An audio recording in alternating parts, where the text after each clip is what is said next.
I begin today's program with the chairman of the Federal Communications Committee, Commission, Brendan Carr.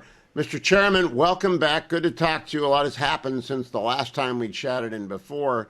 But before we get into the Kimmel Wars, I was really hoping you could center the audience on the difference between licensed broadcasters, of which I am one. We're on 400 odd licensed stations, both on radio and television right now, and unlicensed broadcasters, and how the world is different for both of them. Yeah, well, thanks so much. Great to join with you, Hugh, and always appreciate your perspective on these issues. And you're right. Broadcast TV and broadcast radio are fundamentally different than any other form of communication. So you have cable channels, you've got podcasts, you've got streaming services, you've got the man on the soapbox on the street. In all those circumstances, there's really sort of an uninhibited right to say and do whatever you want. But broadcast TV is different. And this goes back to the Communications Act of 1934, where Congress decided to give broadcasters originally valuable spectrum, a public resource, for free. But they did so in exchange for one thing, which is that broadcasters operate in the public interest, not in a narrow interest. And again, because we're giving a monopoly to one entity on these particular airwaves. And so what the federal government expects is that you look out for not just your own partisan or narrow interest, but you're looking out for the broader public interest of the community. And over the years, the FCC has stepped away from enforcing that public interest mandate, and I think that's been a mistake. And one of the things that I've said from day one is we're going to start enforcing it. If you want to say whatever you want and do whatever you want without constraint, that's fabulous. Do it on a cable show, do it on a podcast. But if you want to keep using the scarce public resource of the licensed airwaves, then you got to comply with the terms of that license.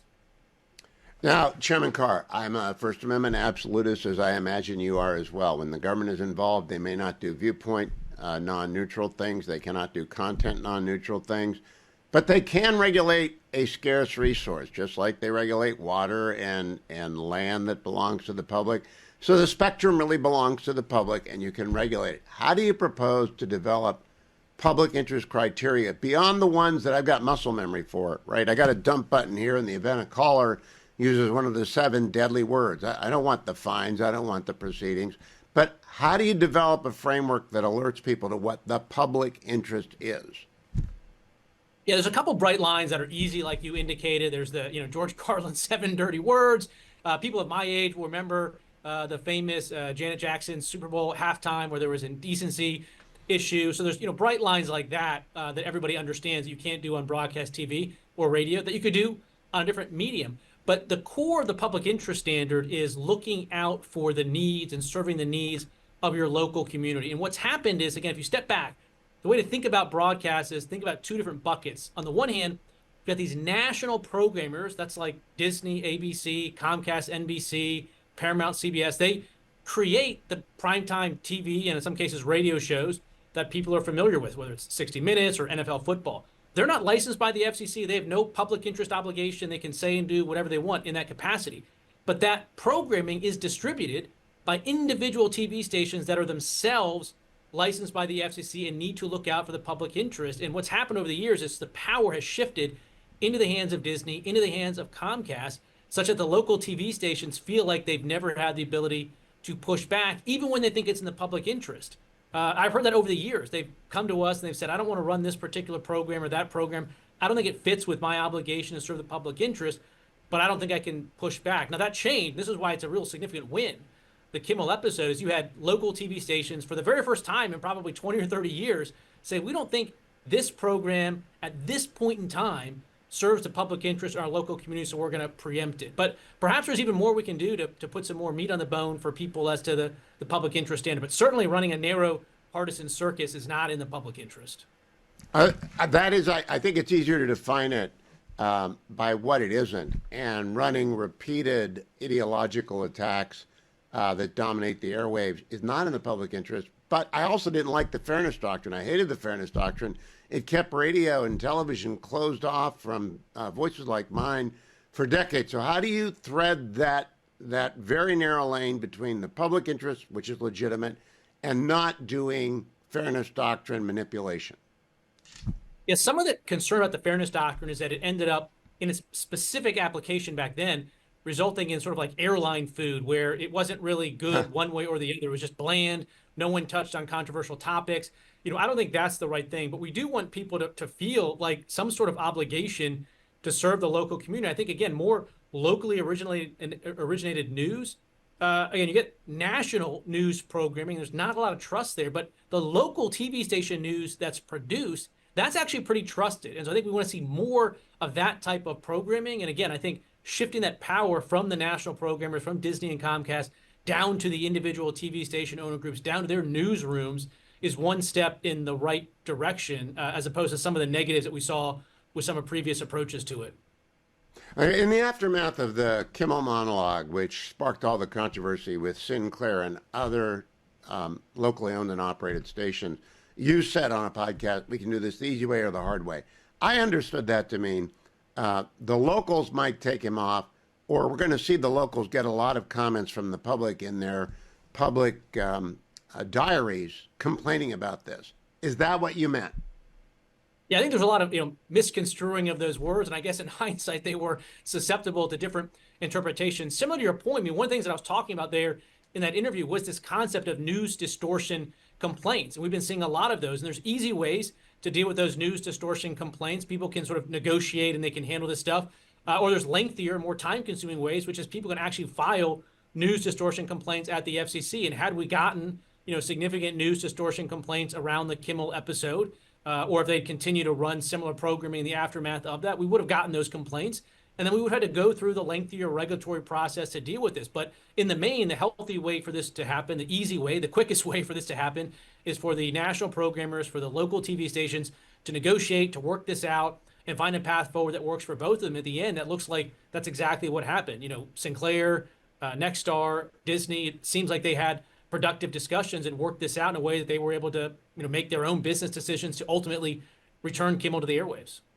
Yeah, guardrails are out there. They may be invisible and they may be difficult to see in low visibility environments, but they're still out there, and performers run into them all the time. And I spent a lot of time talking today about a podcast in which Jen Psaki unwisely appeared, in which she accused Usha Vance of being the victim of domestic abuse, and it's blown up in her face because everybody's listening to everything all the time.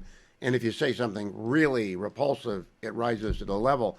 But is there any way to do rulemaking to give guidance, Chairman Carr, to the local owned and operated affiliates about what does serve the public interest and what they ought to be shooting for, even if it's not mandatory, even if it's hortatory?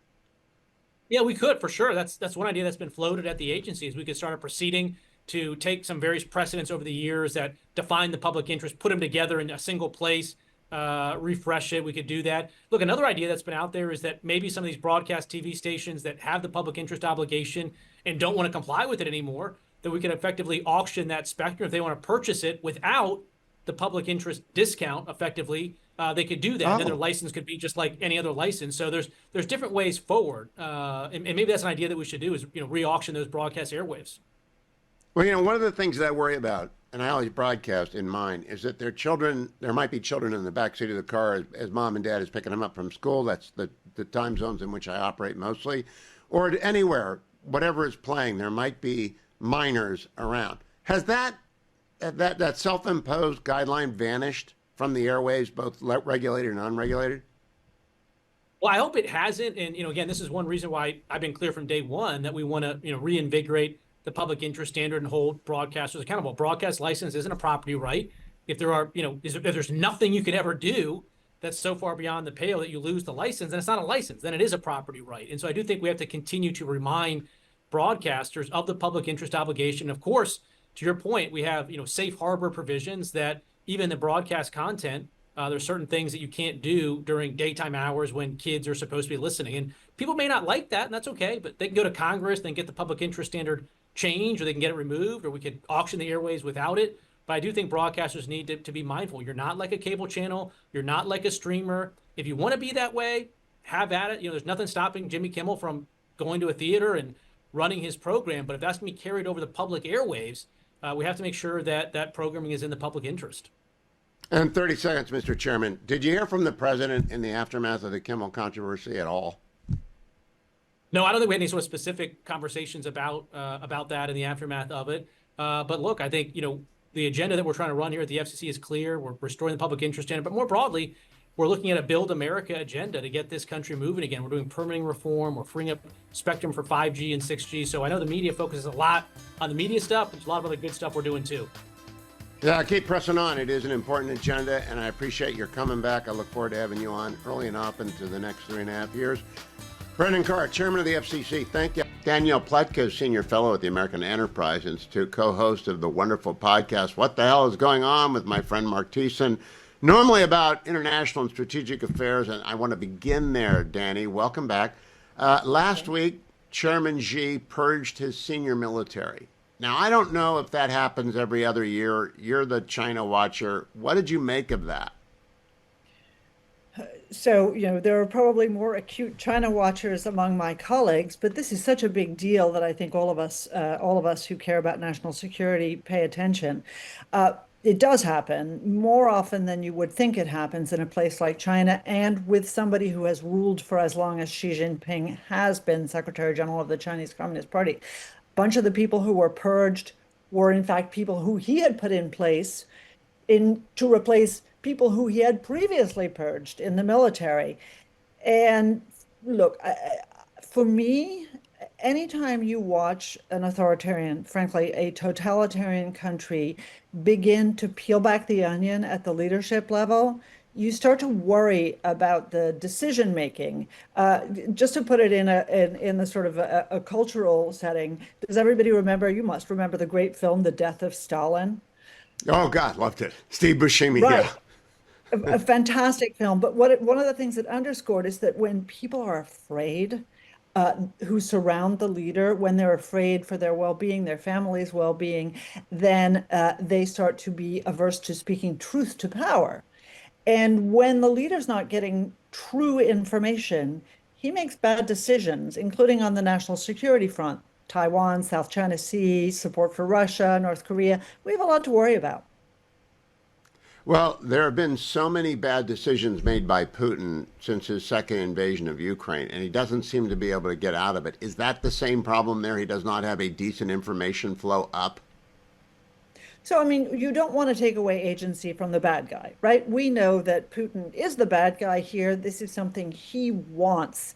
At the end of the day, though, what we've seen is that as his Ministry of Defense, for example, has failed, as his war in Ukraine has faltered, as they have lost hundreds of thousands of young Russian men to cannon fodder in Ukraine, he has purged people, theoretically with a view to getting better leadership, but of course it's also so he doesn't hear bad news. And as a result, of course, what we're seeing is that Putin isn't making any good decisions. They continue not to lose, but also not to win in Ukraine. And considering the power contrast between the two countries, that's remarkable. This is what I worry about. This is what my colleagues like Dan Shapiro, Derek Scissors, and others worry about. Dan Shapiro, Dan Blumenthal worry about when they talk about decision making in China. Is Xi Jinping hearing about the real strengths and weaknesses, the real risks and potential problems when they pursue their very aggressive, very forward-leaning national security policy? Okay, let's go from the two bad news situations to the breakthrough. We got all of the living hostages back, we being the West, civilization writ large. Hamas is on its knees, but they control 45 to 50% of Gaza. Do they get rooted out, Danny Pletka? Do you have optimism that our moderate Gulf state allies, the IDF and the U.S., can figure out how to get Gaza to even the starting line of a Marshall Plan, where the Marshall planners are not getting shot upon entry into the Hamas-controlled territory? Well, there were two magical things about the Marshall Plan. I mean, there were many magical things about the Marshall Plan, but there were two very important things. One was that we completely defeated the Axis powers, and they surrendered to us and their leaders. For the most part, were either dead or committed suicide.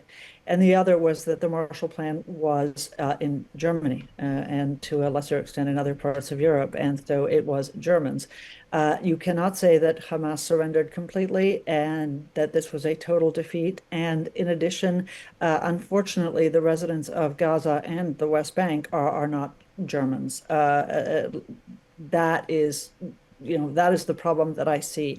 So whenever we talk about this, you're more optimistic and I'm more pessimistic, and I remain more pessimistic. I don't think that that Hamas, but more importantly, the Muslim Brotherhood, of which it is a part, feels like it's on its last legs, feels like it's about to be defeated, feels like they need to give up their weapons. And what the Saudis and the Emiratis and the Qataris are telling everybody privately is, yeah, we're not involved in this. You want a little Not cash? yet. But we're not Not we're not yet. fixing the problem. Now I want to take you into a place where the AI folks don't normally go, into the culture wars. But yesterday, Jen Psaki appeared on the I've Had It podcast with Jennifer Welch and Angie Sullivan and said this, cut number 16. I think the little Manchurian candidate, JD Vance, wants to be president more than anything else. Yeah. I always wonder what's going on in the mind of his wife. Like, are you Agreed. okay? Please blink 4 times. Yes. We'll come over here. We'll save you. And that he's willing to do anything to get there. And All right, so you're that's enough. Danny, you and I have been doing this a long time. There used to be guardrails. What do you make about mocking or minimizing domestic abuse or attributing it to? I mean, Usha Vance was the Chief Justice Roberts' law clerk. It's ridiculous, but nevertheless, they went there. Right. Jen Psaki wouldn't know a guardrail if it came and bit her on the rear end. And I'll tell you this, Hugh, and you see this more than I do because you're so much more immersed in the media environment. What you see is the kind of language on the far left, and to a lesser extent, but also on the fringes of the far right, which seeks to dehumanize the people with whom we have disagreements.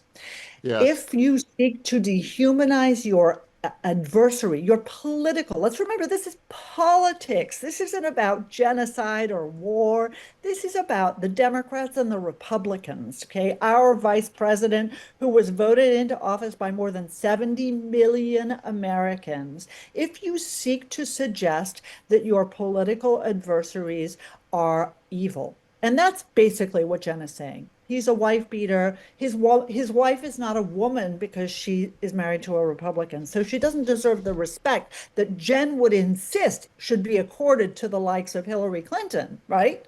No way. Or Dr. Jill Biden. This is the problem. This is where you see violence come from. This is the wellspring of violence, because when your adversaries are not human beings, when they are enemies, then it is fine to want to do violence to them. And this is the corruption, the rot at the soul of our political life right now. Well, that's very well said. I'm going to leave it there. Danny Pletka. Follow her on X at D Pletka. Listen to her podcast with Mark Thiessen. What the hell is going on? I hope they tackle the culture wars. Thank you, Danny. I hope you will tackle helping Israel and the International Fellowship of Christians and Jews in the rebuilding of that part of Israel that was destroyed in the last 2 years. Many, many, many hundreds of thousands of Israelis displaced. They're going to the resilience center stood up by the International Fellowship of Christians and Jews. Over at the top of HughHewitt.com, you can find a banner that if you click, you can make a tax-deductible donation to, and send your help directly onto the ground. The International Fellowship of Christians and Jews has been working in Israel, using your dollars wisely for decades. Please be as generous as you can at this important time of rebuilding inside and outside of Israel. Pleased to welcome back Victor Davis Hanson, historian and classicist, host of the Victor Davis Hanson podcast. And I want to begin there, Victor. The last time we talked, it was to talk about your book, The End of Everything, how wars descend in annihilation. And this is really part 2 of that. But I want to first clarify for people like me, your podcast moved. You migrated over to the Daily Signal, which is a great platform. But all of a sudden, I had to go find the podcast again. Did you hear from a lot of people about that? Yes. I think what happened was we were moving for a variety of reasons, and the former platform wanted to retain the name Victor Davis Hanson podcast show. So the Daily Signal had to come up with a new title, and that confused people. Victor Davis Hanson, in his own words, is what they chose. And then, there's something called the keys, and that prior platform had them. So we had to create new ones and a whole new thing. And then we used that 10-day period. I had some health issues that I went up and had a lot of scans and stuff. So we tried to just shut it. We didn't mean to shut it down, but it turned out to be much more disruptive than we followed. But everything's back on normal. I think we're back almost to our normal audience. Now, I found you by simply Googling the Daily Signal and Victor Davis Hanson, and I was able to subscribe again, and now I assume it will show up in my podcast feed. Yes. But I know a lot of people have come to rely on that for the sort of the opposite of what we're going to talk about. It retains its standards, it retains an emphasis on fact and on memory and on civilization, and a lot is declining. And I want to begin there. I want to begin with Yes. 2 or 3 immediate headlines. The first immediate, I'll give you all 3. First immediate headline, President Trump is adding a ballroom to the White House. The historically illiterate are acting like the East Wing is somehow sacred ground. It's not. Number 2, Jen Psaki, who's a public figure and not dumb. She's actually got knowledge of the business. Went on a podcast called I've Had It with 2 middle-aged ladies from Oklahoma, an interior designer and a divorce lawyer, who simply touched the depths of internet vulgarity, profanity, and left-wing slimeballing every single episode. But she engaged in suggesting that Usha Vance, the second lady, had been a victim of domestic abuse. And I'm sure they're laughing it off as joke, but it's not. And then finally, and most importantly, Comrade Mamdani is going to become mayor of New York. So all of a sudden, the end of everything becomes very, very real to me. I'm beginning to worry about sort of the collapse of all guardrails in the United States. Do you? Yeah, I do. I do. Especially the historical ignorance. As you know, Richard Nixon put in a bowling alley. Jerry Ford wanted a pool. He tore up the garden out there, put it there. I think it's still there. I've seen it. So presidents do this all the time. And FDR had a place where he could exercise. It became, I think, later the press club. So there's been all sorts of alterations. It's not, and usually a president who authorizes this, in the case of Nixon and Ford, fundraise for it. It doesn't come out of the public purse. So this idea, and everybody that, when I looked at this, a lot of presidents and people have said this is unfortunate that when there are state dinners, they don't have adequate facilities. It's been something that's come up a lot. So Trump's a builder. He's using private funds. And I looked at the drawings. It seems to be in character with the architecture and style of the White House. But all they did was look at the demolition of the east part of the White House where it's going to be. And they just said he's tearing up as if they've never seen demolition before. That was really demagoguery. All right, pause right there. I talked to Victor for a long time today before the show, and I'm going to parcel it out for you in the course of today's broadcast. It's already over at my YouTube channel, Hugh Hewitt YouTube, if you want to listen to it uninterrupted by my commercial broadcast and interruption. But VDH, hard to get a hold of, great to get a hold of him, and I'm glad we know where his podcast is now. It's over at the Daily Signal. Victor Davis Hanson in his own words. I am sponsored by Relief Factor in the first hour of every program. I take my Relief Factor and I do it for one reason. I got a lot to do inside the Beltway. I've been up and down, had to go into town today because Newsroom needed me. So I went, talked to Dana and Bill, one of my favorite shows, along with Special Report and America Reports. I got like 3 favorites. They're all daytime people. I'm not a late night person because I get up, start working early in the morning. But my Relief Factor keeps me going. It will keep you going as well without minor aches and pains. Get your miles in, get your exercise in, get your weight in, get over to the gym. Whatever it is that you do it with Relief Factor. And every day I do this.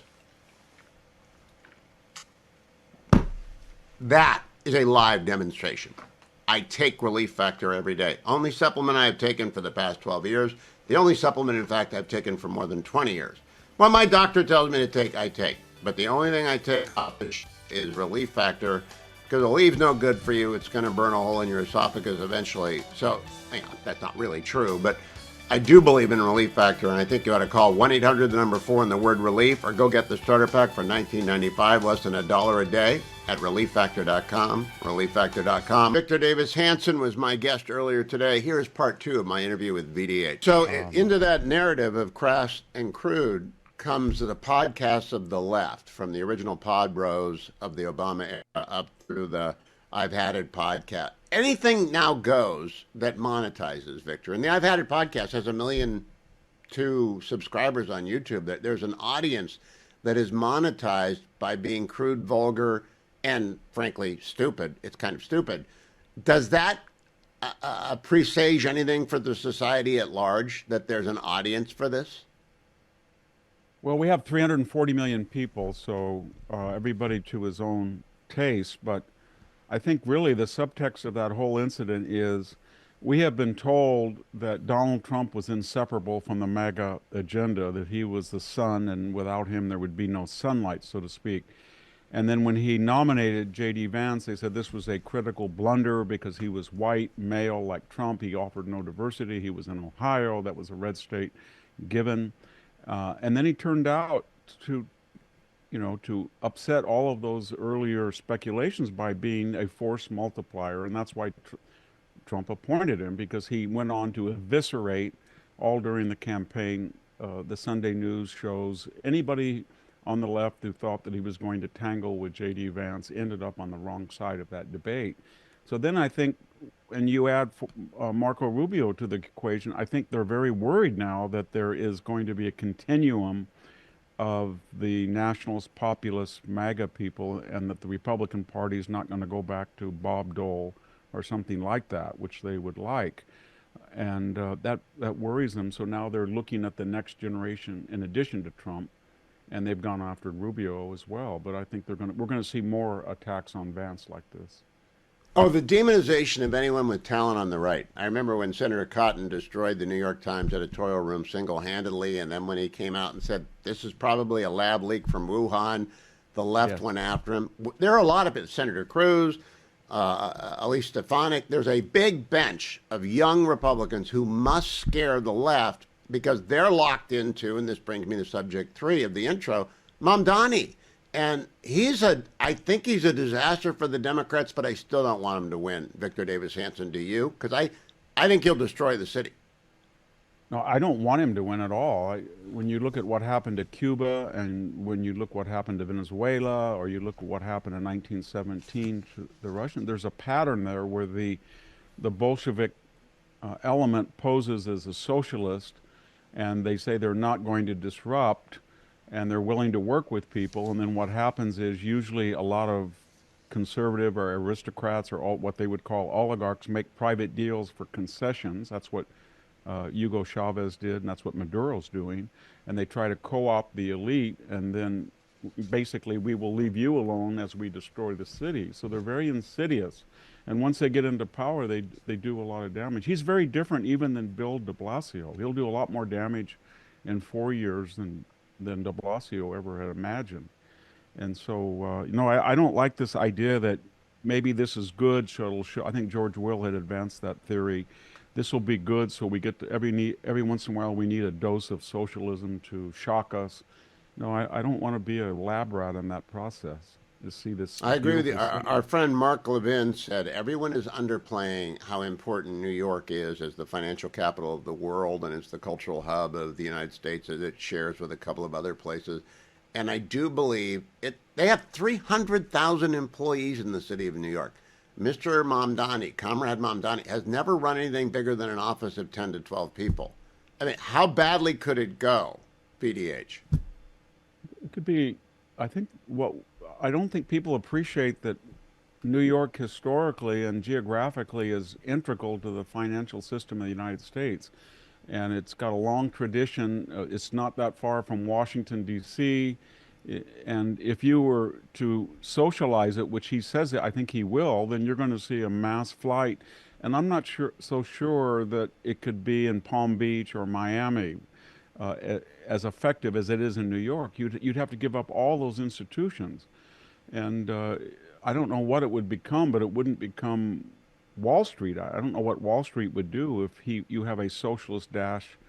Basically, when he says he wants to seize the means of production, and he said that, then it's not a slur to say that he's a communist. That comes right out of Frederick Engels' vocabulary. So I'm very worried, and he hates talent. He wants to get rid. He's back and forth, but like anything that's elite, anything that represents anything other than a quality of result, he's against. And he's also, to be frank, he represents something that's broken down in the immigration system, where we used to acculturate, integrate, assimilate immigrants from places less prosperous, secure than the United States. But there's this pattern where he and his family have come from Uganda, which is basically a failed place, and then they've done spectacularly well. His father's an endowed professor.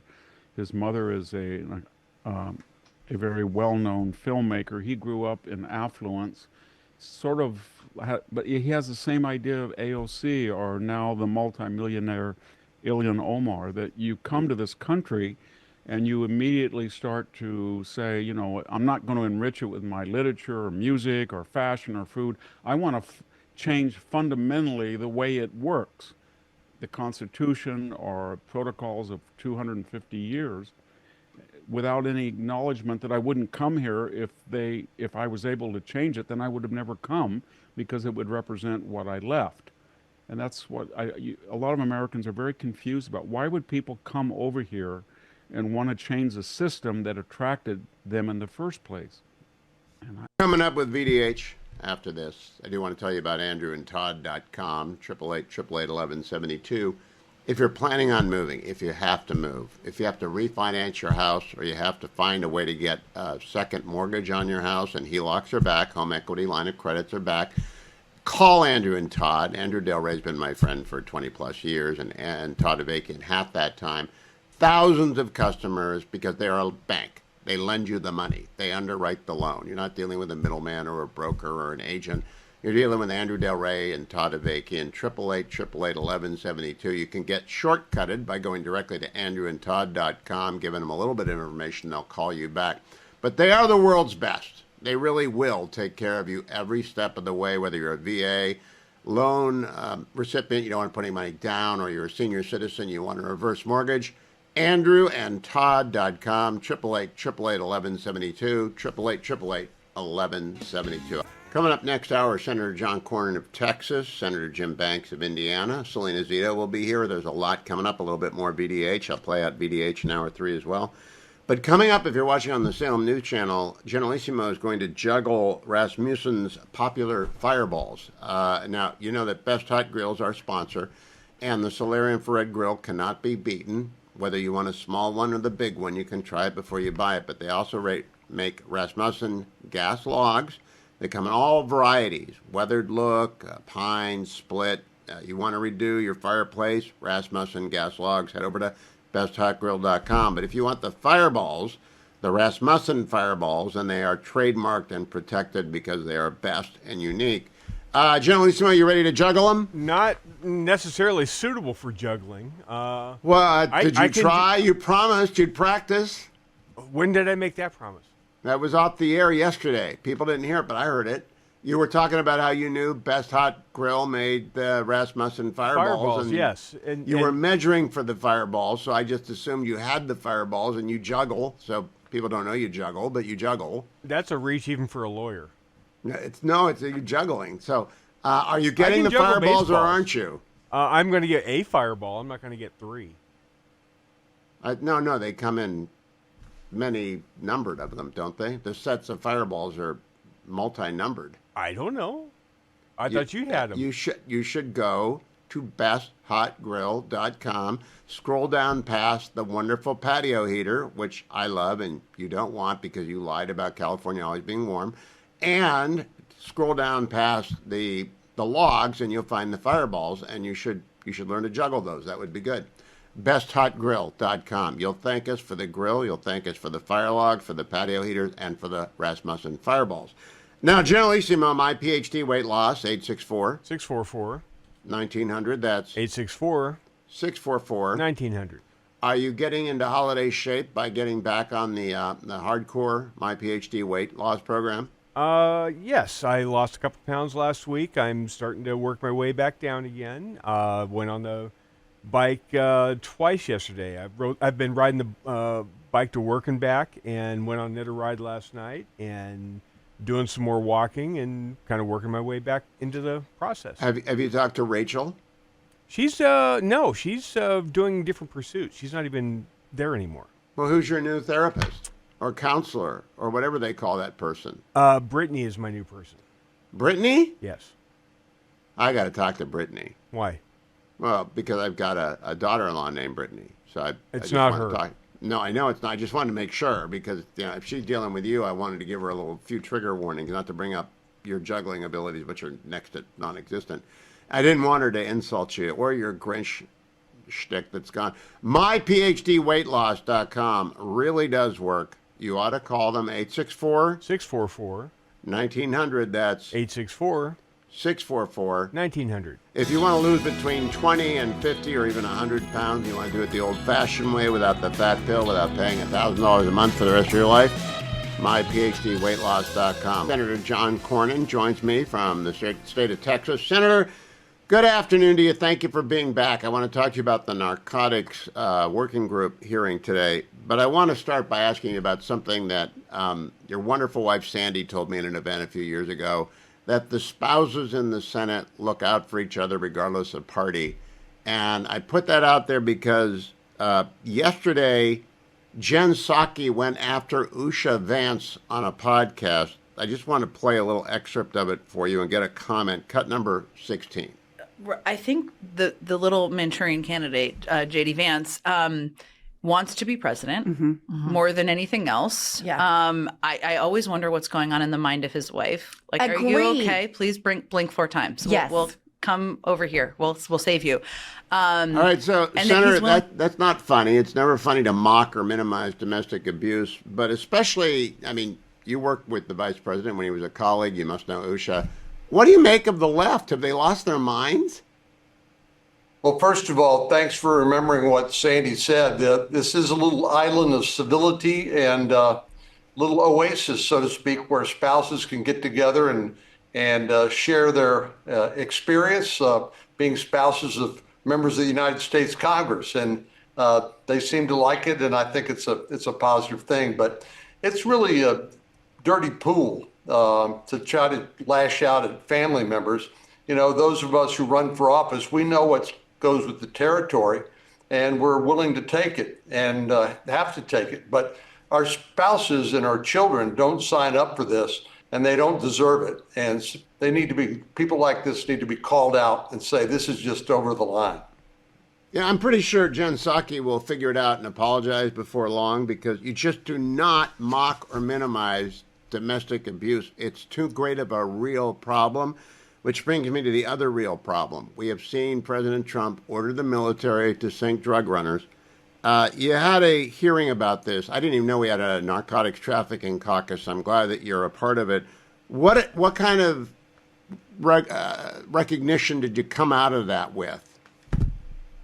Well, primarily we were focused on the role of Hezbollah, which is, as you know, is an Iranian proxy operating in South America. And they are very much involved in the drug business, and they're involved in all manner of illicit activities and send the proceeds of that back over to their terrorists over in Lebanon to attack Israel and to destabilize that region.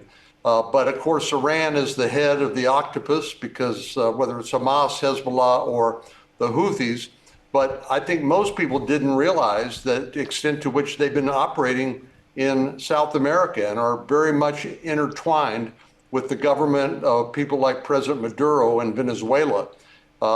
This is a danger out our back door. And it's not only the drugs, it's everything else that goes along with these Iranian proxies and terrorism. Now, Hezbollah is the most, I don't want to indulge the idea that they're good people, but they're talented at terrorism and they're talented at narco smuggling. Do you think any of the pressure on the drug fleet is rolling backwards towards them and the tri-corner area that people have always worried Hezbollah is planted in? Yeah, of course, you know, I worked closely with Marco Rubio when he was a senator and chairman of the Intelligence Committee that I serve on as well. And I know South America has long been a focus of his, and it's been generally neglected in favor of the Middle East, in favor of the Indo-Pacific because of obvious need to prioritize there. But I know that Senator Rubio is focused like a laser on the illegitimacy of President Maduro and the sort of criminal kleptocracy he is presiding over, and the dangers that that presents to us. So I don't know what the president ultimately has in mind, but I certainly support the administration's efforts to get rid of Maduro and give the people of Venezuela a chance to elect their own leaders in a free and fair election, and to root out this threat of Hezbollah in South America. Now, Senator Cornyn, I probably have a much more robust view of Article 2's powers for the president as commander-in-chief than most members of the Senate. I don't know where yours are, but I think he is perfectly entitled to take out drug boats that we've identified via our intelligence services, even as presidents have been using drones to take out terrorists. What's your assessment of the use of that authority? Well, Hugh, you're a fine lawyer, and you know your history as well, and you know the War Powers Resolution that was passed, I think, back during the Eisenhower administration, to try to give the Congress a greater say in the declaration of war and the opening of hostilities. It's long been the contention of the executive branch, the president, that that Article 2 cannot be constrained by an action of Congress.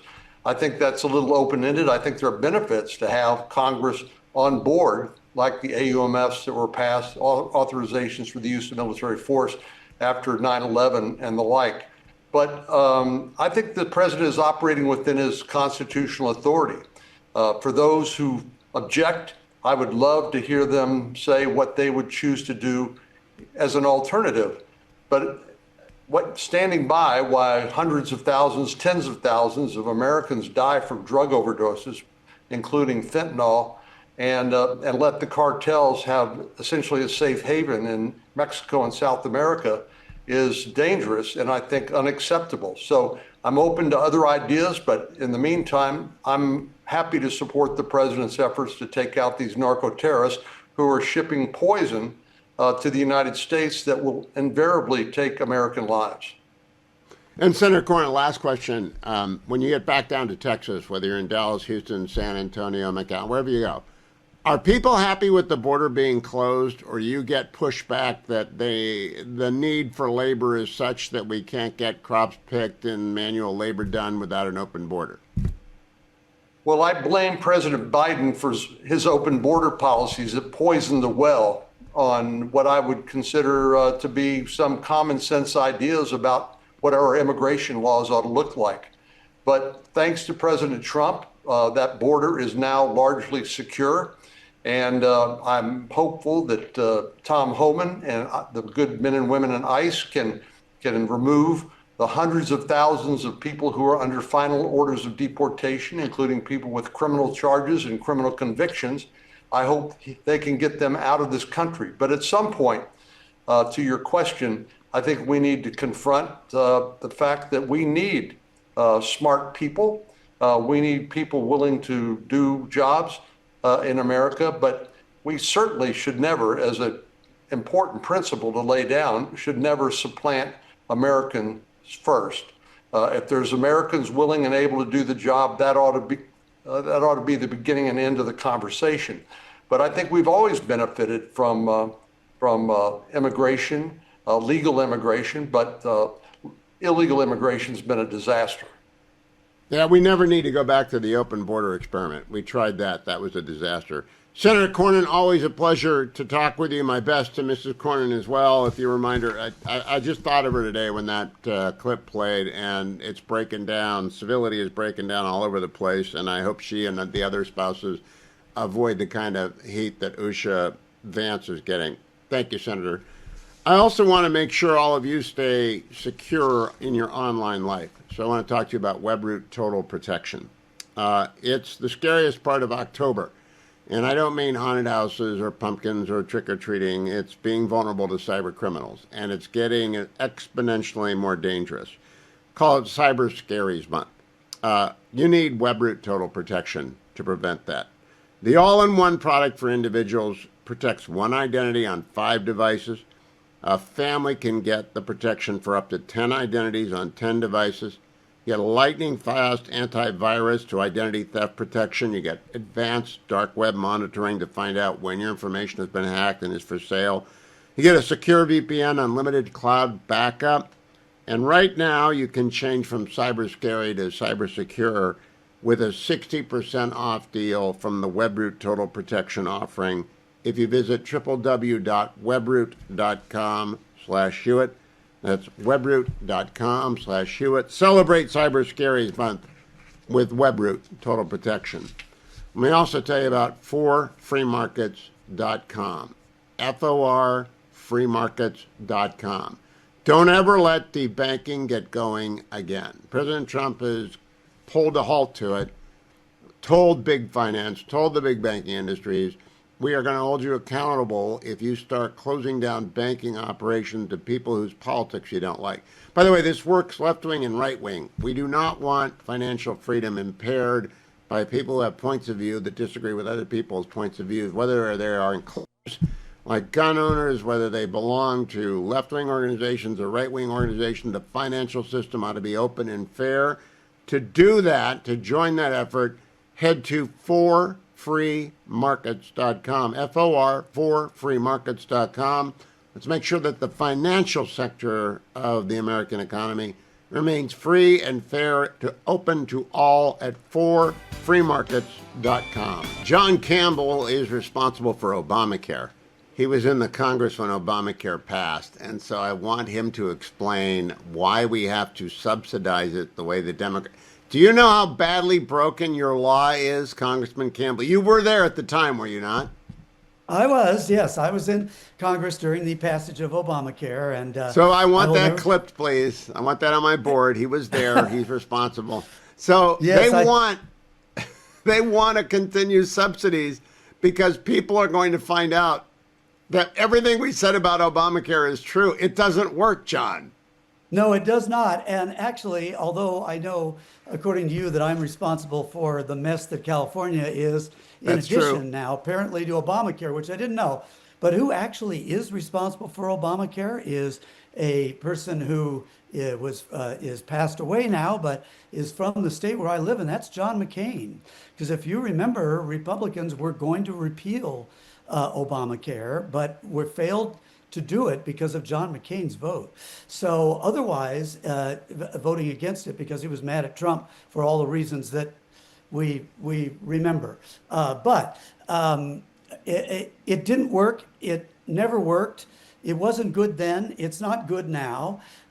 These subsidies, look, the Democrats are just making stuff up. They're all this stuff, premiums are going to double, open enrollment, blah, blah, blah, premiums are going to double.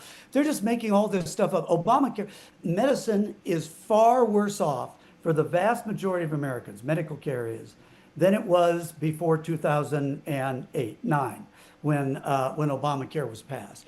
And Obamacare has really messed with medicine generally, and with the care that we all receive and the cost of that care. And people weren't able to keep their doctor, their costs went up, et cetera, et cetera. But now the Democrats are just making stuff up. They are all the time. They are so obsessed with Trump, and so their Trump derangement syndrome is so deep that they have to make up some things so that they aren't always just saying, well, it's Trump, so we're against it. So, about 16% of Americans get their health care through the Obamacare exchanges, and they are in for a premium shock if the subsidies go away because of the Biden splurge that set off the inflation. We just can't afford it, John. So I understand why they've shuttered the government. They want to get people ready for the shock and to be able to blame Republicans. But it's just Obamacare. There aren't enough people in that marketplace to make economic sense. It's always been harebrained. Yes, it has. And as you say, it's 16%. And do the other 84% want to pay for that 16% to get lower premiums, which they got supposedly because of COVID? And do we want all these COVID programs to continue forever? And as you say, that's part of what created the deficit and the inflation and everything else, which, by the way, speaking of the deficit, it's getting almost no coverage in the leftist, formerly mainstream media. But the deficit as a percentage of gross domestic product, as a percentage of GDP, which has been the goal of Secretary Bessent and President Trump, is to reduce it as a percent of GDP, is going down. The deficit is going down as GDP goes up. And I saw an independent report just today that, remember, it was 7 to 8% of GDP under Biden, which was the highest peacetime deficit we've ever had. It's now down around 6. And there's some predictions that next year, the year we just began, fiscal year we just began, that it could be in the 4 to 5 range. And Bessett's goal was to get it to 3% by the end of Mr. Trump's term. So they are actually probably a little ahead of schedule on this. So the other thing that's lost in all this was we can't continue those sorts of deficits.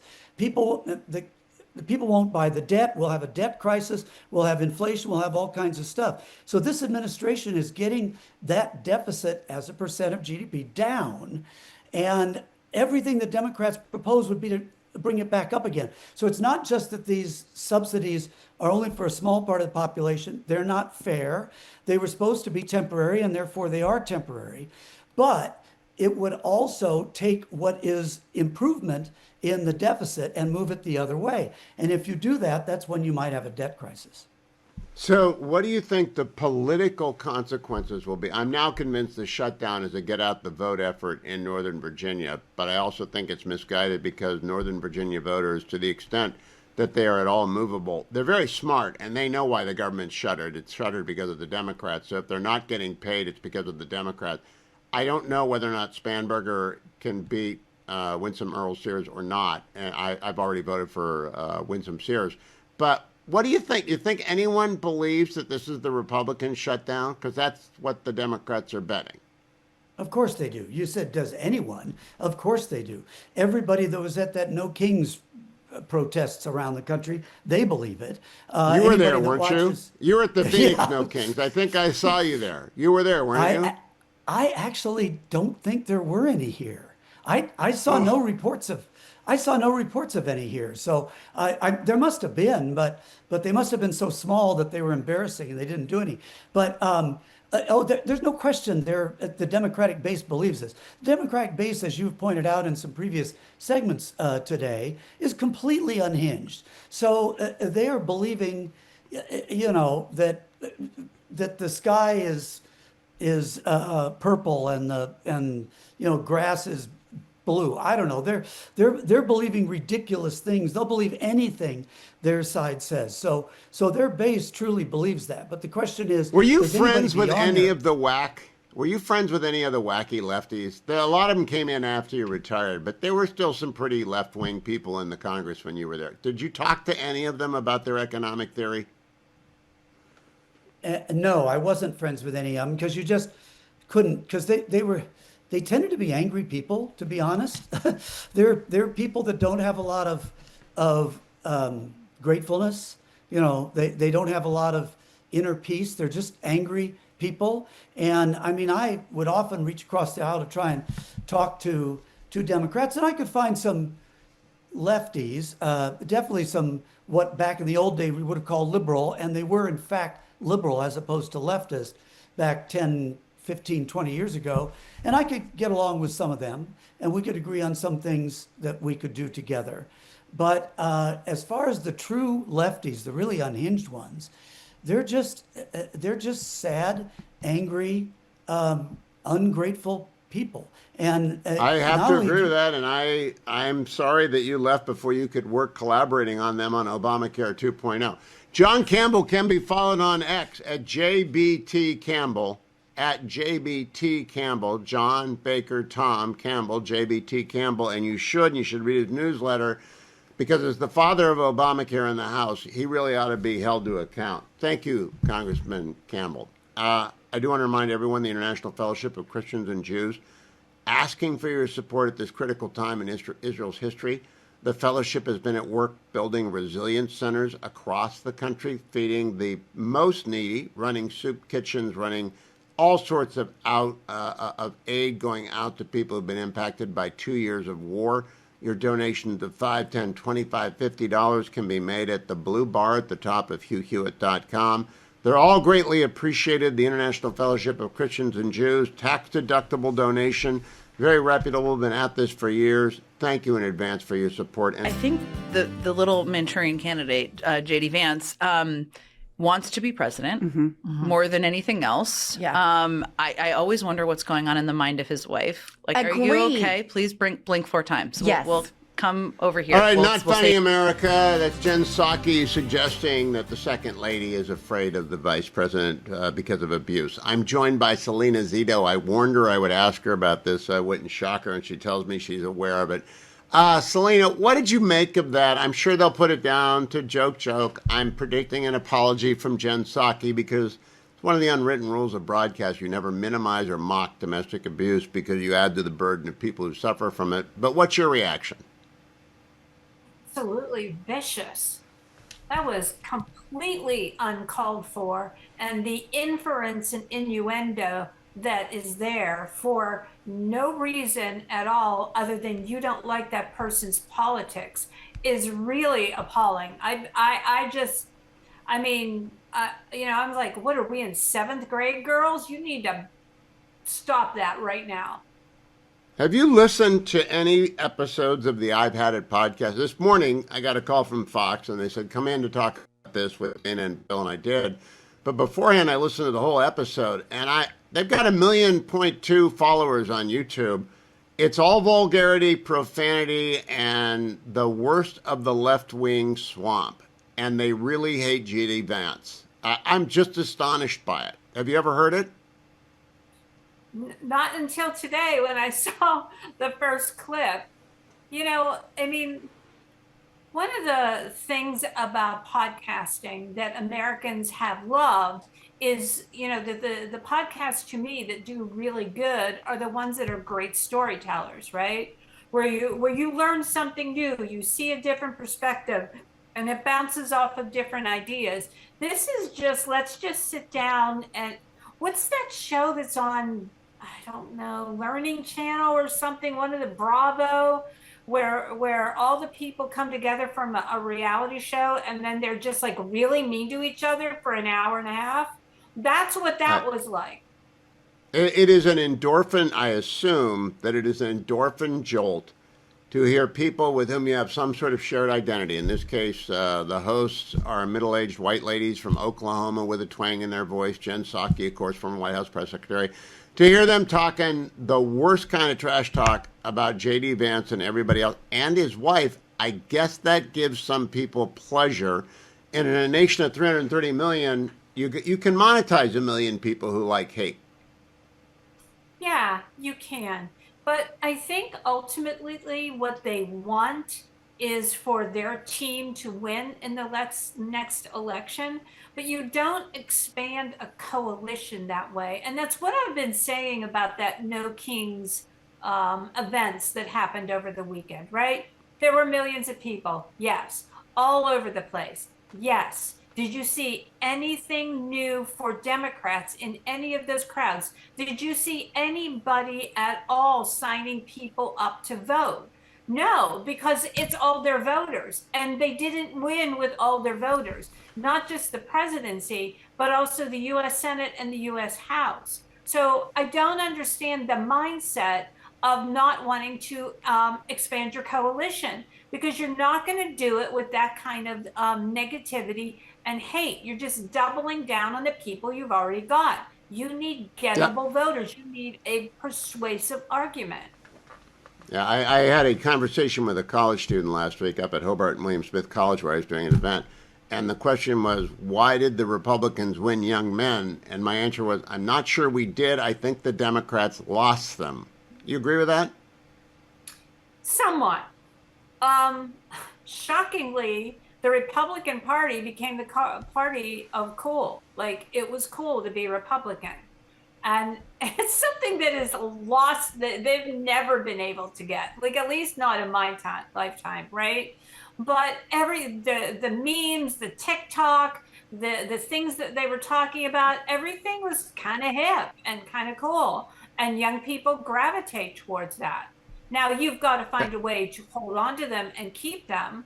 That's been the Democrats' challenge over the years, right? As people got older and they got their first paycheck and they see the taxes taken out, they would go towards the Republicans eventually, and they got married and had kids. This time the Republicans got them really young, and they got them because it was hip to be cool. And their challenge now is to keep them and hold on to them. And this is one of the reasons, I'll leave you with this thought. I think the reason they go after Usha Vance is because they're very much afraid of J.D. Vance, Elise Stefanik, Tom Cotton, all the Republicans who are 45 and younger, who are playing right into that demo and saying, come along. Selena Zito can be followed at selenazito.com for all things Zito, and follow her on X at Zito Selena, at Zito Selena. If you ask me, I'm not conspiracy minded, but if you ask me, the fact that Jim Banks was elected to the United States Senate less than a year ago, and the fact that the University of Indiana is now number 2 in the college AP football rankings, something is amiss. I am conspiracy minded. How do you explain this, Hoosier alumni, Senator Banks? How did they get to be number 2? What a great year to be an Indiana Hoosier, Hugh. I'm excited for that matchup in Indianapolis on December 6th, the Big Ten Championship. I couldn't feel better about it, beating your Ohio State Buckeyes. It's going to be a heck of a game. I feel so good about it. I'm willing to make a bet with you if you'd like to. I'll bet an autographed copy of Tom Cotton's 7 Things You Can't Say About China that the Indiana Hoosiers are going to pull off the Big Ten Championship win over the Buckeyes in Indianapolis on December 7th. I think we're going to have to raise the stakes, Senator. I will wear the IU cap if they win, but our next interview on air, you got to wear a Buckeyes brim if that is in fact the result. I'm pretty confident in Julian Sand and Jeremiah Smith and Mr. Carnell Tate. I'm sure you're watching that. But by the way, congratulations. It's kind of the world upside down, is it? Did you ever have a winning team when you were at IU? Indiana football was so bad when I was in college, they gave free tickets to every student who lived in the dorm. Although those were the fun Antoine Randall L days. But, the big difference, Hugh, is that Indiana just started paying our players, unlike Ohio State, after it became legal to do so. No. And we can handle all the incoming. Indiana Hoosiers are legit and number 2 in the country. It's Fernando Mendoza, the leading contender for the Heisman.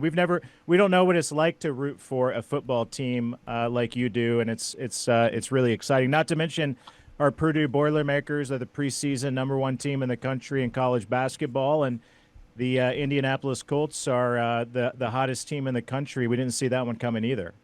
I know it's the best of times in Indiana. It's also the worst of times in the United States, though. Let's go to the shutdown, Senator Banks. You spent 8 years in the House before you began your freshman year as a senator, and I want to talk to you about that in the Armed Services Committee. But this shutdown's really the Seinfeld shutdown. It's about nothing, and it's the Schumer shutdown because it's about his primary. But how long does this go on? It's just idiotic. Well, the Democrats have been saying been saying out loud what we all know to be true, that it's pure politics. Ruben Gallego says that they want this to play out until as healthcare premiums go up and open enrollment season. And you actually had, Hugh, you had a Democrat staffer on the floor of the Senate say out loud that the shutdown will go on until planes start falling from the sky. I mean, that's how absurd these Democrats are. How they know they're playing with fire and putting people's lives at risk, whether it's air traffic controllers or our troops not getting paid. I mean, this is pure politics on the Democrats' part. And this is the first time, though, to your point, I've been in Washington now for 9 years, where it feels like we're playing offense, where the American people know that we're doing the right thing, that Democrats are playing politics. And I have a lot of faith here that at some point Democrats will come to their senses, and five Senate Democrats will join the 55 yes votes so far, reopen the government, and let's get back to work. I was hoping it would happen after the silliness of the No Kings rally, but now I don't think it's going to happen until after the November 4 elections in New Jersey and Virginia, and that's another off-ramp. But boy, premiums are going to go up, and I don't want you to subsidize them. Senator, when you were in the House, the subsidies that passed, they were branded as temporary, right? That was supposed to be a COVID deal. That's exactly right. During COVID, the trillions of dollars of subsidies, the Democrats passed them and designed them to expire at this point. So it's all their fault. And I think, give the American people credit. Hoosiers get this. This is common sense.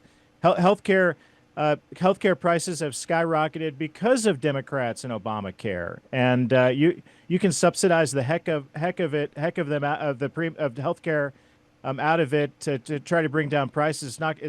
It's still subsidies that aren't going to bring prices lower than what they used to be before Obamacare, and I think at least Hoosiers get it. The American people get it. They see through it, and that's why I have a lot of faith that we're playing offense when it comes to the shutdown.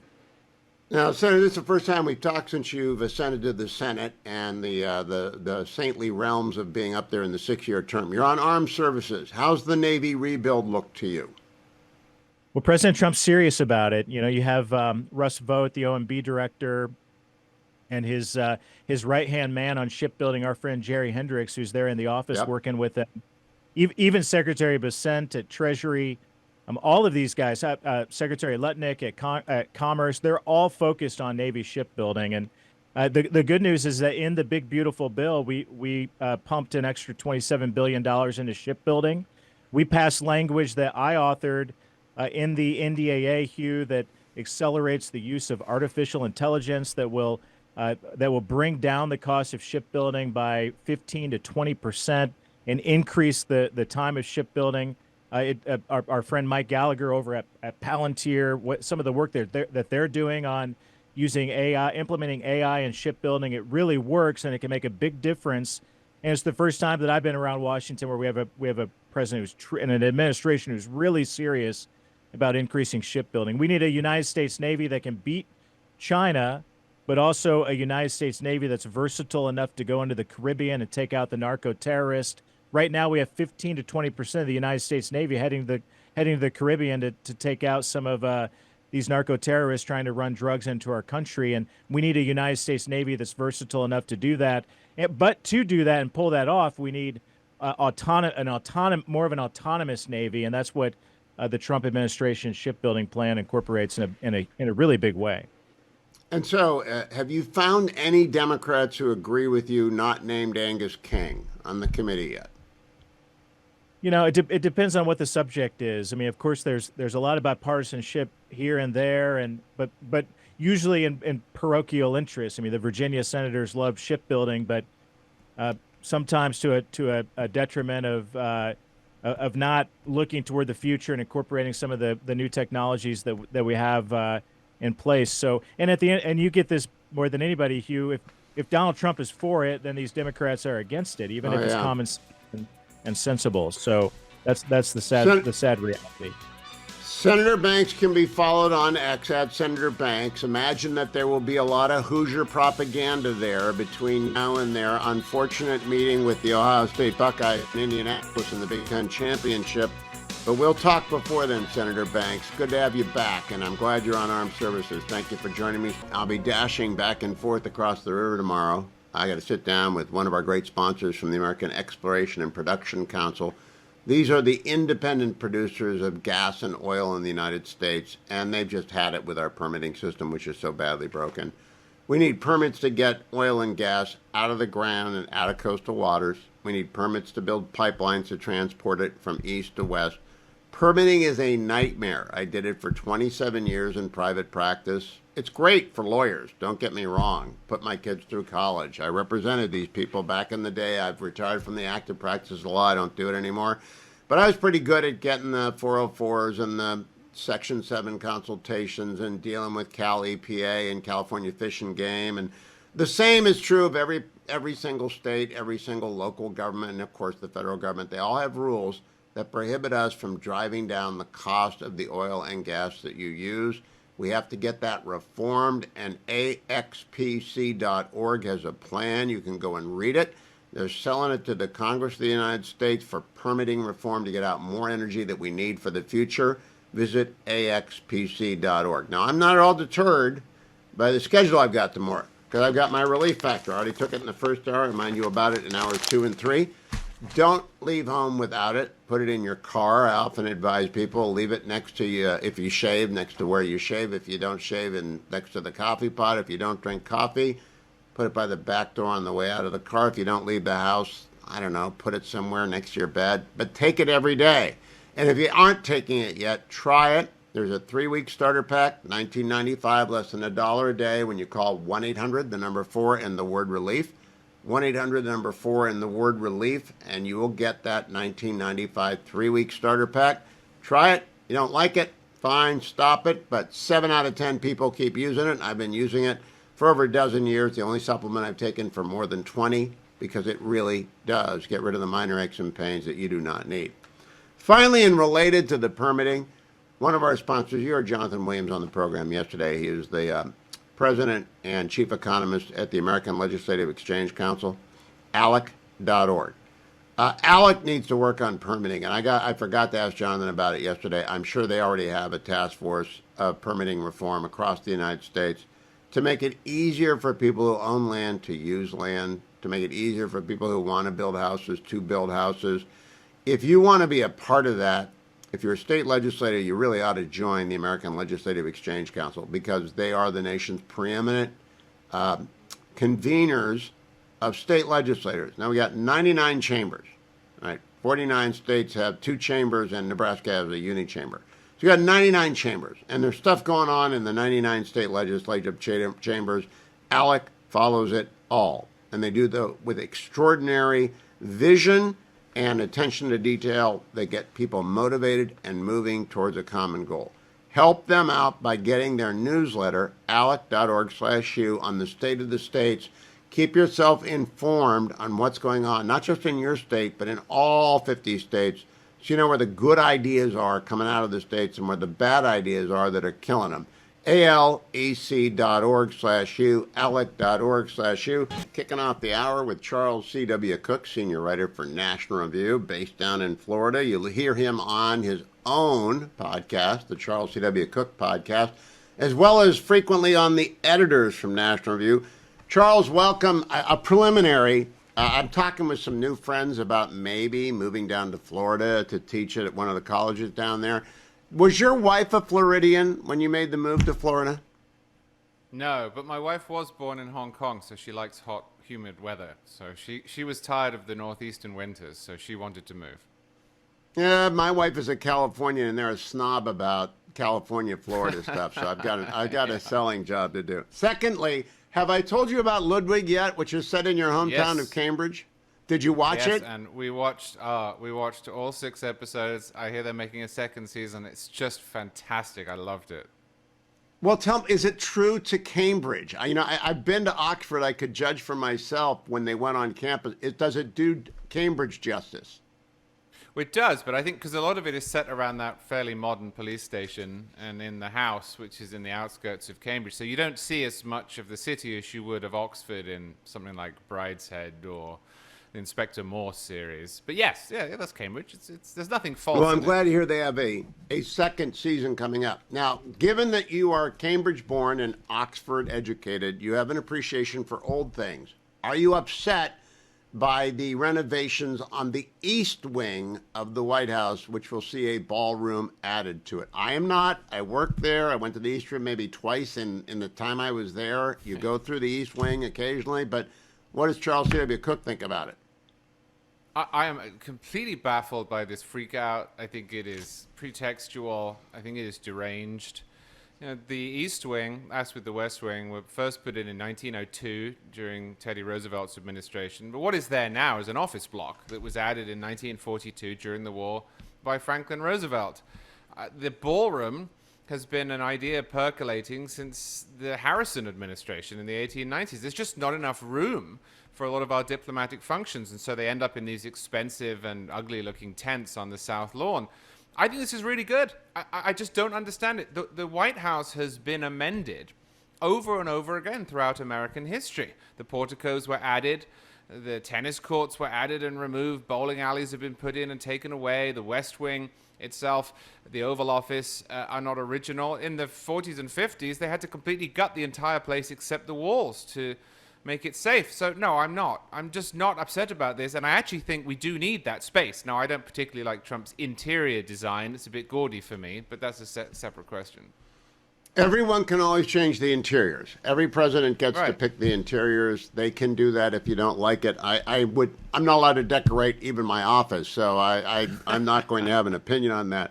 I now want to talk to you about, they are a little bit deranged about this, but not as deranged as Jen Psaki went yesterday, and I want to play for you the clip that I can play. It's an hour-long conversation on a podcast called the I've Had It podcast, hosted by Jennifer Welch and Angie Sullivan, which I was obliged to listen to for Fox today for an appearance.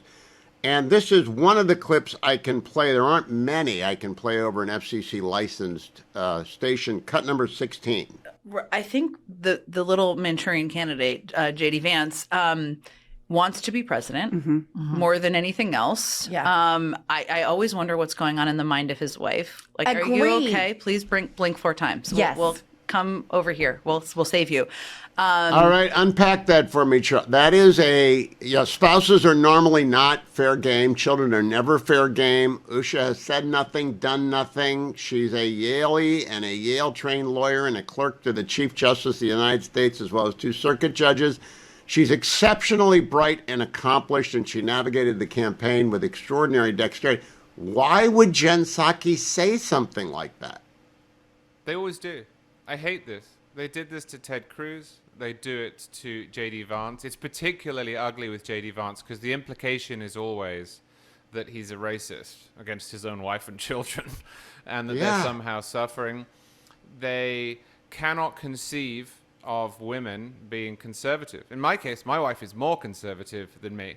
If you remember in the 2024 election, the Democrats actually ran a commercial, propaganda spot showing women who the conceit were being bullied by their husbands into voting Republican and saying it's okay not to, as if they can't think for themselves. They do this all the time. It drives me crazy because what it does is it assumes the only possible state of mind for an American woman is to be left of center, and that's just not true. So I talked about this with Victor Davis Hanson today. I want your assessment as well. Is the left collapsing on itself? And I really do mean Mom Donnie's going to win in New York unless New Yorkers wake up. But on the other side, I think the rest of the country is getting full frontal leftism, and they don't like it. Well, I think intellectually it's collapsing, and I do think that it's interesting when you look at some of Trump's approval numbers that aren't good, you'll find that the Democrats are much, much worse. So it's not always the case that just because Trump might be underwater on something that the alternative is more attractive. It's usually not. I do think institutionally the left will regain power because our system is built for that. The way the midterms work tends to build a bouncing ball back and forth. But yeah, I mean, you could not legitimately say that the American left right now is a thoughtful, coherent institution. I mean, and today's 2 examples that you gave are good illustrations of that, right? They're absolutely devastated because there are renovations at the White House, and they're insisting that the vice president's wife secretly hates him and needs to use secret signals to get out of her marriage. That you don't do that when you have solid ideas. No, and there are leftists who are smart, like Ro Khanna. We don't agree with anything, but Ro is a Yale-trained lawyer, and he's very smart. Chris Coons may be the nicest guy in the Senate and is a very, very smart, again, Yale-trained lawyer from Delaware. They just don't put those people forward. I don't think they have traction with the center left of the party. You've got to go off the edge to get anyone to pay attention to you. Yeah, well, here's another good example of it. I don't know if we're getting onto this, but it's a situation in Maine where they have to run against Susan Collins, Janet Mills, who's the governor in Maine. Not my cup of tea, but obviously a fairly normal person. But instead, they're all rallying around and excusing the inexcusable for this guy, Graham Plattner, who just seems to be an absolute train wreck. And as you say, that's a habit at the moment. It's not that there aren't smart leftists. Of course there are. Now, what was funny about the Plattner thing is that in this I've Had It podcast with Psaki, they hadn't got the word yet. The memo on Plattner's skull and bones on his chest hadn't gotten through yet, and his Reddit numbers had not shown up. And so they taped it a week ago, and now they're all talking about how wonderful Graham Plattner is as he fades into the sunset. All right, let me ask you about two serious things. I'll let you take them in the order you want. The peace or ceasefire in Gaza, whether it will hold or whether or not Israel will have to finish Hamas off. And then what do you think Xi is up to? He fired his senior commanding ranks. He purged them last week, which is reminiscent of Stalin in the 30s, right? So what about those two big takes, Charles? I think the peace will largely hold, but I think there will be exceptions to that. I think it will be fits and starts. I hope there won't need to be another major incursion. Perhaps I will be wrong, but I think thus far we've seen some signs that it will hold. Xi scares me, to be perfectly honest with you. I'm told by people who know a great deal more about this area than I do that he is determined to become a great man in Chinese history, and his conception of Chinese history is that China has been embarrassed repeatedly by the United States and the West for 1,000 years. And when you combine that with these purges, presumably of people who don't share his vision or perhaps would say no or push back, I worry about what's going to happen in general and specifically with Taiwan. Don't you think, I think it might weaken their ability to attack Taiwan, because when you sweep out a whole generation, he appointed all these people, by the way, you have to disrupt your war planning, or I would think. Am I being, rose-colored glasses here? No, I think that's a totally reasonable way to look at it, but at the same time, you then have to ask, well, why is he getting rid of them? So perhaps they're going to do it, but it will be less effective. Oh, true. Charles C.W. Cook, always a pleasure. Follow him on X at Charles C.W. Cook. Listen to the editors. Listen to his podcast. Let me tell you about Consumer Cellular. Great sponsor, great cell phone company. You can get the benefits of making the switch, which takes less than 20 minutes, by going to consumercellular.com/Hugh. Consumercellular.com/Hugh. Or you can call 1-800-411-4454. 1-800-411-4454, especially if you're 50 and older and you love unlimited data, because they've got the best deal. 2 lines of unlimited data for $50 a month. Add in my code, whether you do it online at consumercellular.com/Hugh or you call 1-800-411-4454. Be sure to use my code HUGH25 to get an additional $5 off a month for the first 5 months of your switch. Takes 20 minutes. Their U.S.-based customer service is fabulous.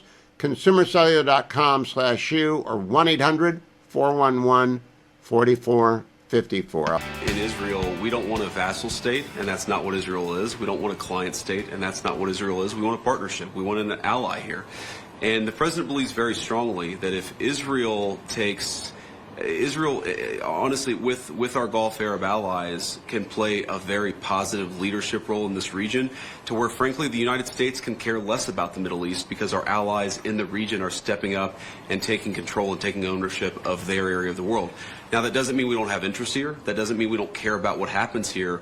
We actually see this as an opportunity to build on the Abraham Accords. I think this Gaza deal is a critical piece of unlocking the Abraham Accords. But what it could allow is an alliance structure in the Middle East that perseveres, that endures, and that allows the good people in this region of the world to step up and take ownership of their own backyard. That's in the United States' best interest. I happen to think that it's in Israel's best interest. Welcome back, America. That's Vice President Vance with Prime Minister Netanyahu earlier today. I am joined by Abe Greenwald. Abe is the executive editor of Commentary Magazine. You can hear him most days on the Commentary Podcast. He had a rare absence on the Monday edition of the Commentary Podcast because good time was had by all at the Commentary Annual Dinner. But Abe, what'd you make of the Vice President's comments there and of his trip in general?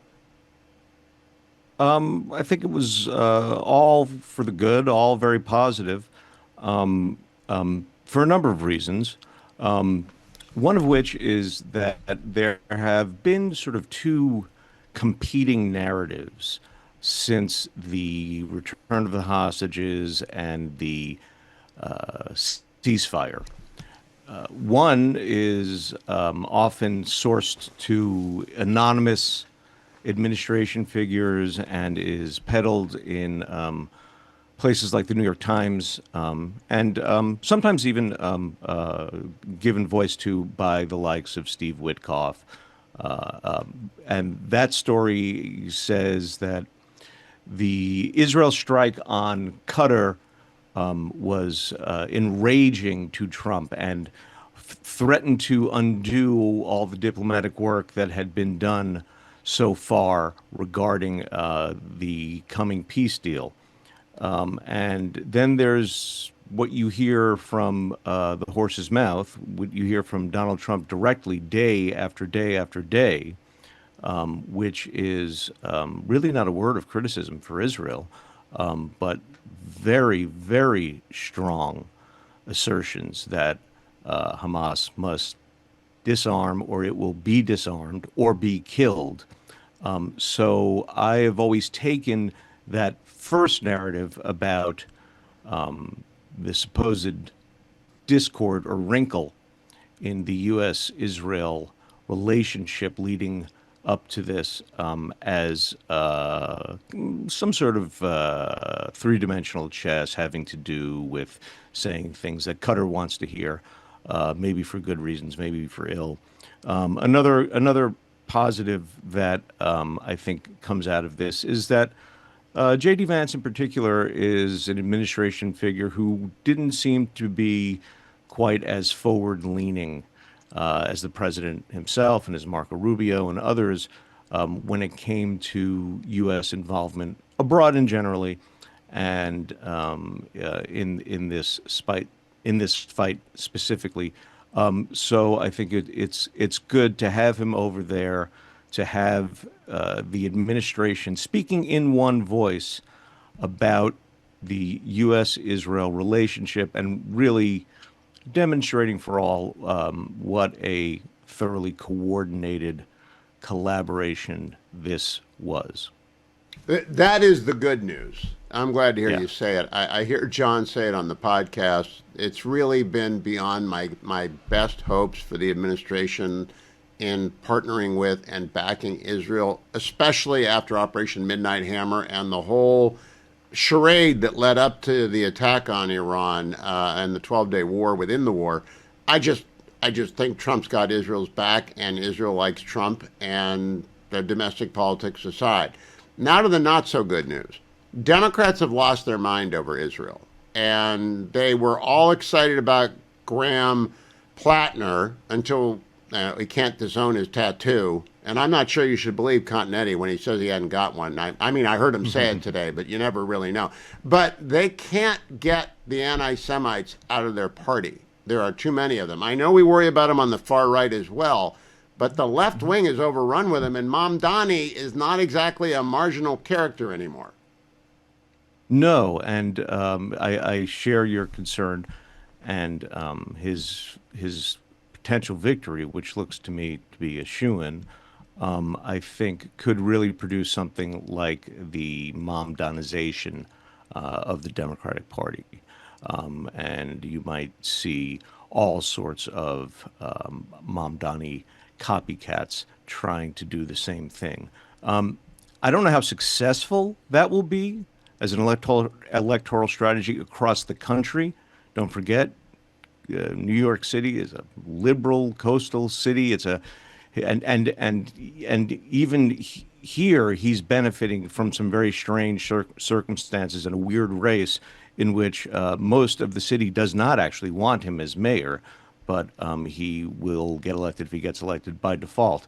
So I think given that the Democrats don't really have a positive message, positive in the sense of we will do something, as opposed to their negative message of trying to stop Trump at every turn, Mamdani offers them a model of something to do. And I think they will jump at that chance in the wake of a Mamdani win. And I don't think it will work for them particularly well in all sorts of other areas of the country. But it is an alarming turn, nonetheless, to have one of the two major political parties of the U.S. simply turn anti-Israel. All right, now we have 2 minutes. I've been begging my audience to vote for Cuomo. 11% of the city that I talk to in New York on AM 970 are Republicans, and maybe I get some independents, but I'm begging them to vote for Cuomo because I think it will be very bad for the country. You're a New Yorker. In 90 seconds or less, how bad do you expect it to get under Cuomo, and how do you explain that to people? What do you fear about a Mamdani mayoral tenure? How bad do I expect it to get under Mamdani?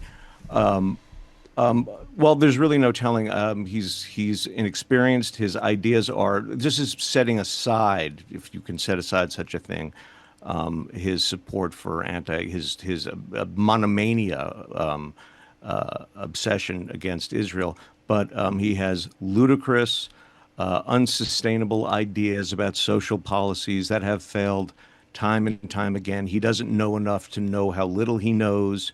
And I think there will be a signal given who he keeps company with, who he refuses to denounce, who he has supported in the past and in the not so recent past, including all sorts of Islamist radicals. I think that the city's Jew haters, Israel haters, the Islamists who are in hiding or semi-hiding, I think they will all feel a great deal more comfortable coming out of their shells and doing whatever it is that they haven't really been in their shells either for the last 2 years. Abe Greenwald, always good to talk to you. Follow Abe Greenwald at Abe Greenwald on X. Listen to the Commentary Podcast Monday through Friday. It's the best hour of the day that you can spend. I mean, shutdowns are terrible. And of course, there will be, families that are going to suffer. We take that responsibility very seriously.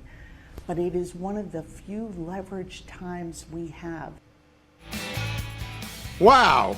Candor is one thing. Catherine Clark, Democratic whip, second highest ranking member of the House Democratic Congressional Delegation in the House, opening up to Fox News' Chad Pergram. The only leverage we got is to screw these people. I'm joined by Sarah C. Bedford, lead executive investigative reporter over at the Washington Examiner. Sarah, are you surprised by Catherine Clark's candor?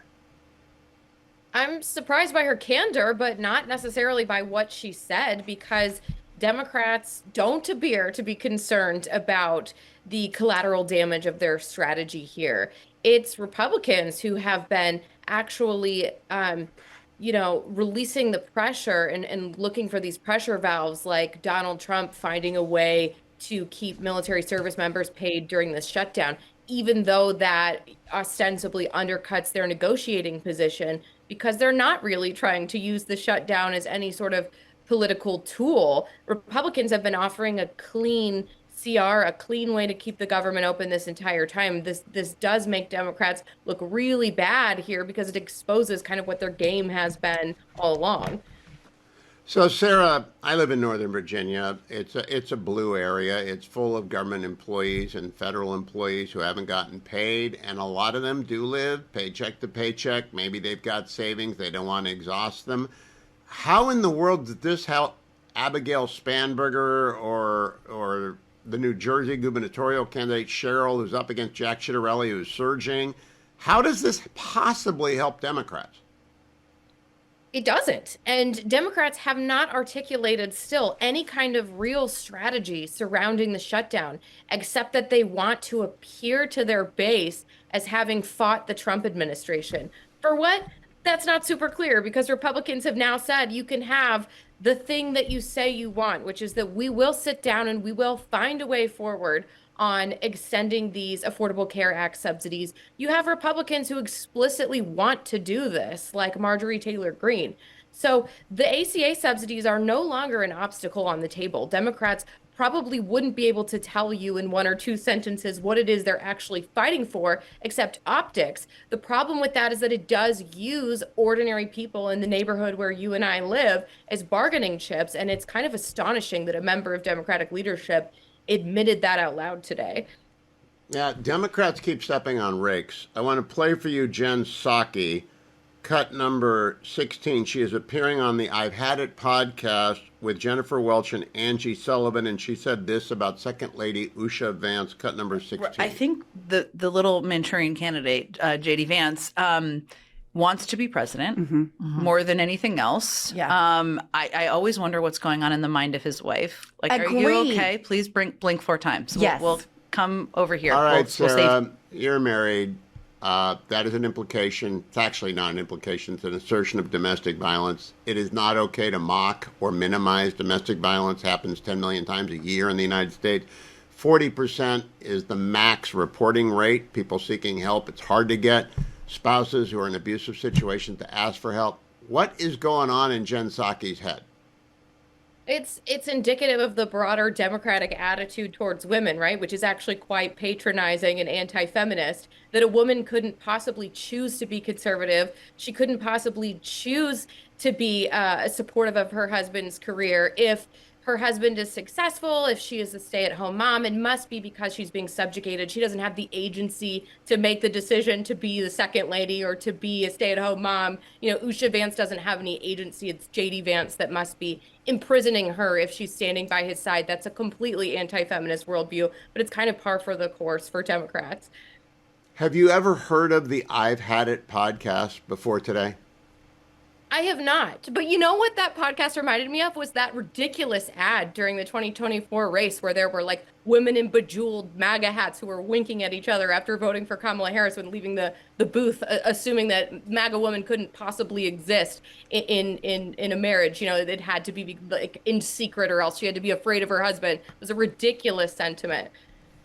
You and Charles C.W. Cook immediately went there. I had forgotten that ad. But I do think the left wing of the Democratic Party has lost the thread. They have lost the plot about normal America. And boy, I don't like it when people make fun or minimize or in any way add to the burden of people who are in abusive relationships. Sarah C. Bedford, always good to catch up with you. We look forward to when there's something to report on from the Hill other than the fact that the Democrats continue to screw people.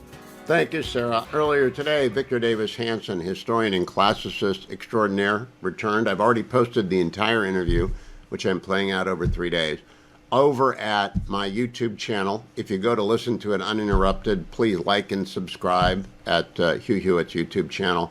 VDH has already had 1,000 people in an hour listen to it because people are addicted to VDH because of clarity and common sense.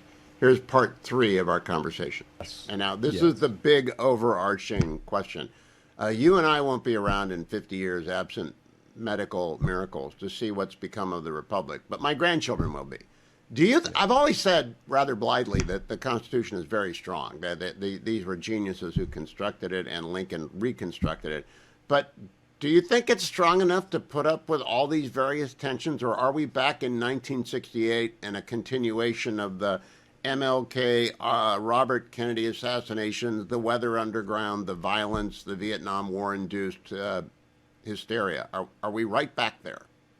Well, I think this new Jacobin left feels that on every issue, the border, illegal immigration, crime, energy, they don't have a majority and they don't have enough charismatic. Maybe Mondami's charismatic, but outside of New York, he would fail. They don't have charismatic leaders like a Clinton or Obama to advance an unpopular agenda in the way they did. And so they feel that the traditional political process is not going to favor them. And so they look for alternate means. And one of them, to be frank, was an open border. 12 million people, 55 million people now. 16% of the population was not born in the United States. Here in California, 27% of the population was not born in California. And they feel that that demographic is in need of entitlements and subsidies for housing and health and education and food and their constituency. And then they also feel they're the ones that are always talking about changing the filibuster, changing the Electoral College, bringing in Washington, D.C., Puerto Rico for 4 new senators, altering the composition of the Supreme Court, which I think has been inert basically at 9 justices since 1869, getting rid of the filibuster, as I said. So they want to change the system from a constitutional republic to something, I don't know, like out of ancient Athens, where everybody gets in there and you yell and scream and then you vote, and that has the power of law without any constitutional guardrail. And they're not. That's what I was looking for. You're the classicist. I don't know what the hard left wants in terms of a governing structure.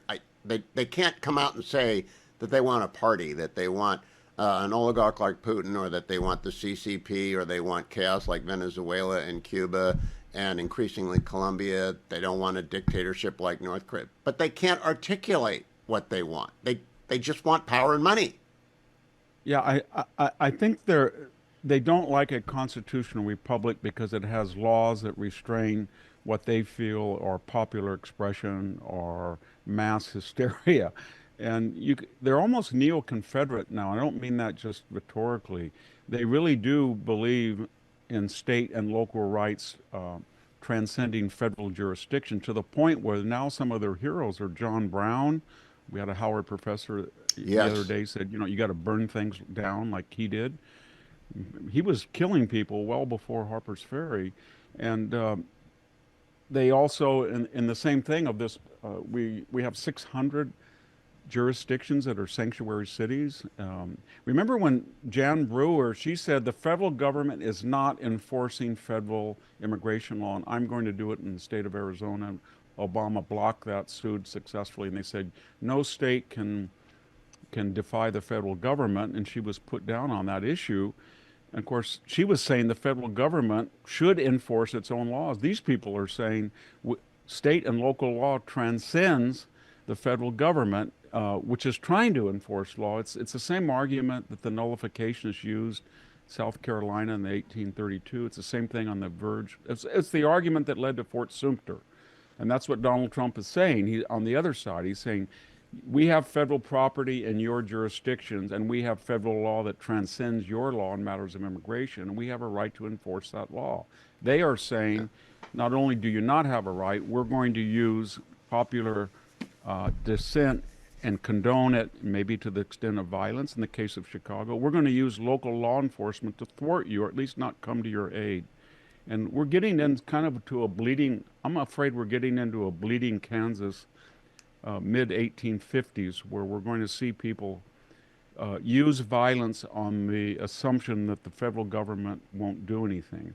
And it's just going to L.A., Los Angeles immigration officer or sheriff was shot last night during an ICE raid, and then there was violence in New York this morning. It's becoming commonplace almost for violence to happen against law enforcement. Now, yesterday I had on Bret Baier.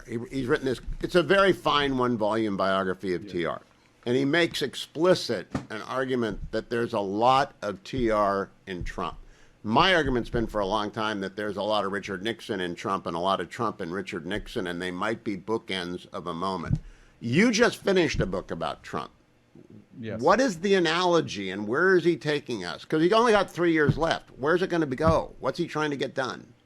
Stop. I think That's called a hook. I'll play it tomorrow. Pause it right there. Make him mark. Back me up, because I want you to hear that tomorrow from Victor Davis Hanson. If you want to, head over to my YouTube channel. You can listen to it all right now. Victor is never not the most interesting guy in the room, because he's 3 years older than I am, so he spent a little bit longer than I have and a lot more time reading serious classical history and being an accomplished historian and classicist. And he's always so smart. So you ought to sign up to get his podcast. And Rob Bluey, good on you for stealing him over to the Daily Wire. Let me tell everyone about Conservatives for Lower Health Care Costs. Conservatives for Lower Health Care Costs is a mouthful, but you can remember pharmawindfall.com. President Trump is not in the business of giving Big Pharma another big win because they got best lobbying legion in the world. They're better than big tech. They're better than big defense. They're better than everybody. Big Pharma works the town like nobody's business. They invented lobbying. Used to be the Chamber of Commerce. That's a shell of itself. It's a hollowed out left-wing lunatic asylum now. But pharmawindfall.com is where conservatives go who want Big Pharma checked in by the marketplace. They want to escape accountability. They want to block free market competition. They want bigger profits. Donald Trump doesn't want that. Help him out.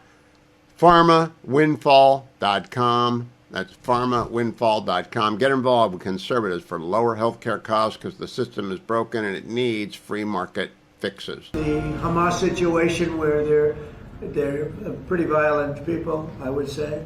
that we could put that out in 2 minutes. We're giving them a chance. You know, they agreed that they'd be very good, very straight. They wouldn't be killing people, and they have killed people. That wasn't the deal we made. But if they don't honor the deal, they'll be taken care of very quickly. But I'd rather not have to do that. But we have. He can and he will do it if they break the deal. I'm Hugh Hewitt. I just want to remind you the International Fellowship of Christian and Jews is doing their best to help Israel rebuild. Their Resilience Center, their soup kitchens, they're helping people relocate. The fellowship has been working in Israel as a partnership between Christians and Jews for decades. Your contributions are tax deductible. There is a bar at the top of hughhewitt.com. Please be as generous as possible to help the people of Israel recover from a 2-year-long war, the longest war in the history of the modern Jewish state, and it has taken a toll, but the International Fellowship of Christians and Jews stepping up to meet needs. I want to close by telling you about one good thing for you and one tasty thing that you can't have.